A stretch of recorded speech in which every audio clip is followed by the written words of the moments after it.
today's topic is making baby food. This is one of my favorite topics because I genuinely enjoy making baby food, and I feel like there is just an element of wow from every family that I've ever offered to do this for. So as a nanny, this is definitely one of the ways that you can up your nanny game, and as a mama, this is definitely something that I think is worth doing.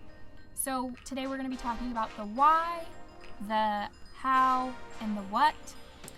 Also, we'll talk about a little bit about when to start this, but let me just start by saying that there are lots of different ways that you can start your baby on solids. There's baby-led weaning, there's purees, there's all sorts of things, and they work for everyone differently. Every family is different, so if your nanny family decides that they want to do it one way and you feel like you should do it another way, remember that while you are your boss, you are not the boss, so you do not get to pick what their baby does. So remember to respect each other's viewpoints and to know that everyone is different, but ultimately it is the parent's right to choose.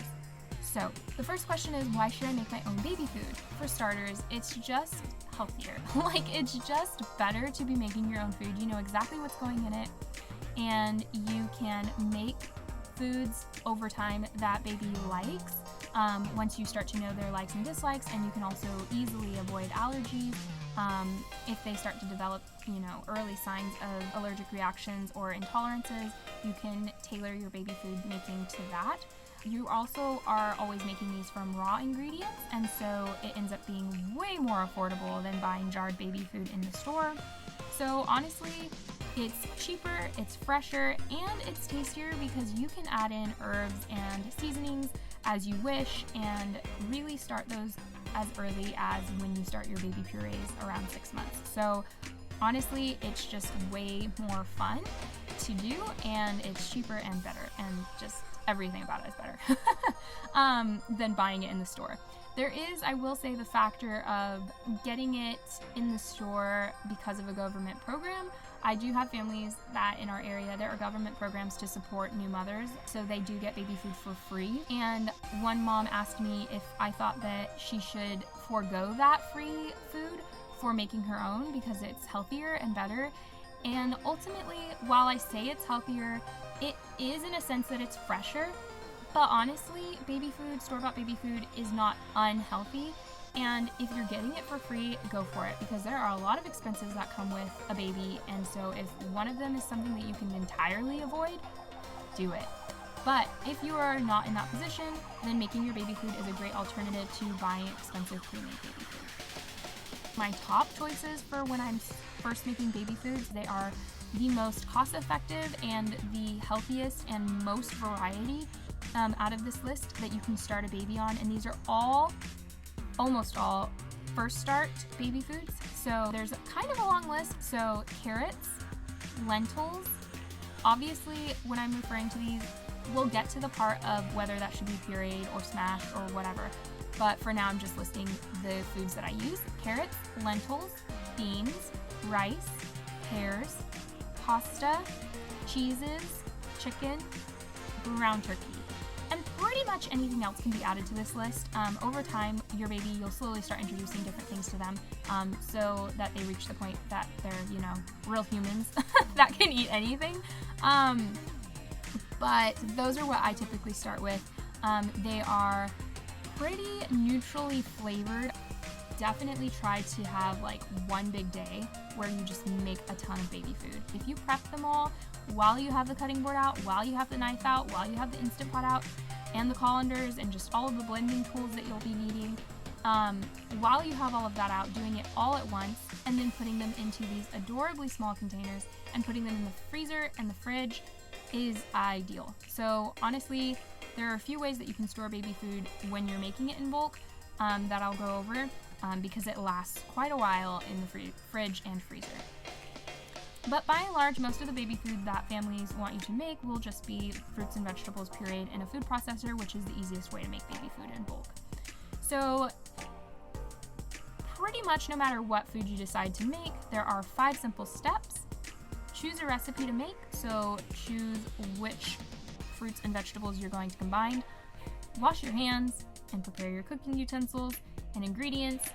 Cook until tender, so whether that's your meat whether that's your vegetables that you're steaming or sauteing, or you can even bake some of your vegetables if you prefer. But however you want to cook it until tender, and then puree it. And one of the important notes here for puree, if it is something that doesn't easily puree, like some things are just really, I don't know, they're just either way too thick or way too thin. So to thin pureed baby food, you can use water, breast milk, or formula. I will warn you though that using breast milk or formula, while it's a great way to increase calories and nutrients into the foods that your baby's eating, you do have to follow the storage guidelines for the breast milk and the formula. So be careful of that. For that reason, I do prefer using water most of the time, because if I'm starting a baby on purees, they're guaranteed still on breast milk or formula as well. So I'm usually not that concerned, but for preemie babies or for babies who are just low on the weight scale, adding those in can definitely help.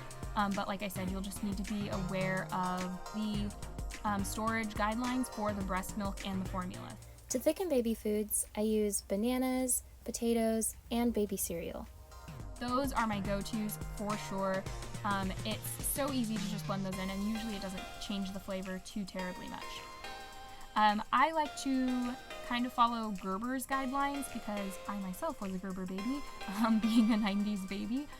But they had the 3 stages kind of trademarked: the first foods, second foods, and third foods, which are like liquid, mashed, and chunks.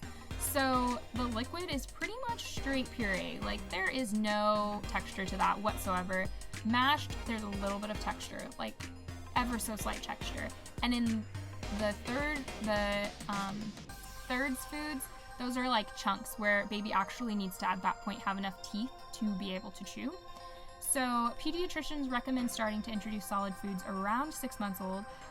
4 to 6 months is when you want to start single purees, so single ingredients, like one ingredient at a time in a puree.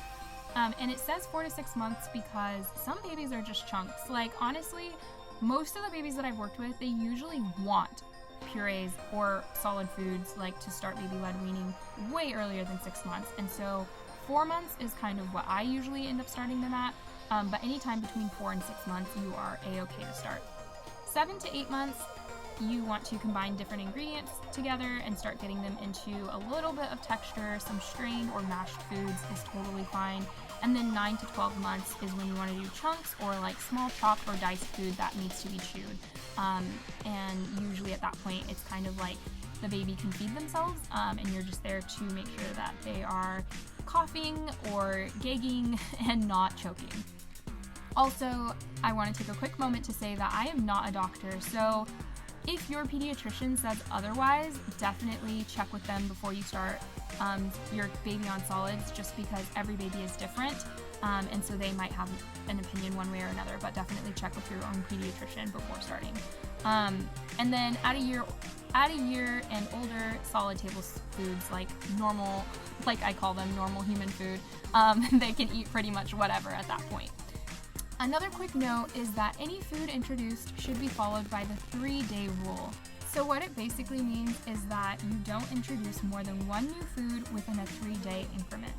So you introduce a new food, and then over the next 3 days, you watch for signs of allergic reactions or intolerance, and then once those 3 days lapsed, you'll know whether or not that food had an effect on your baby, and then you can introduce another food. I also recommend using the 3 days to try new foods that baby has not loved. So sometimes within the 3 days, I will offer them the same food multiple times, even if the first time they didn't love it, because sometimes it just takes a few times for them to realize that, like, hey, this is a little different, and then they end up really liking it. So I use those 3 days as well to kind of see how much they really like or don't like something. Next, we're going to talk a little bit about how to store baby food. So for purees, you'll want to have some ready for now and maybe a little bit in the future. So you can take a week or just a few days supplies and keep it in the fridge. Purees freshly made can last in the fridge 3 to 4 days ideally. And then to keep them fresher later on, you can freeze them.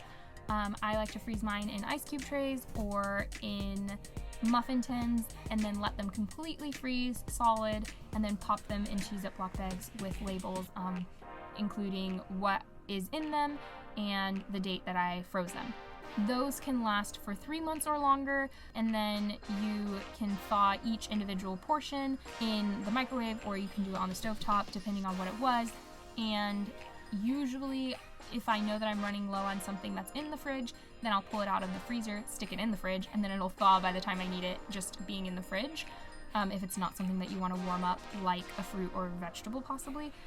So then storing mashed and storing solid foods, I do the exact same way.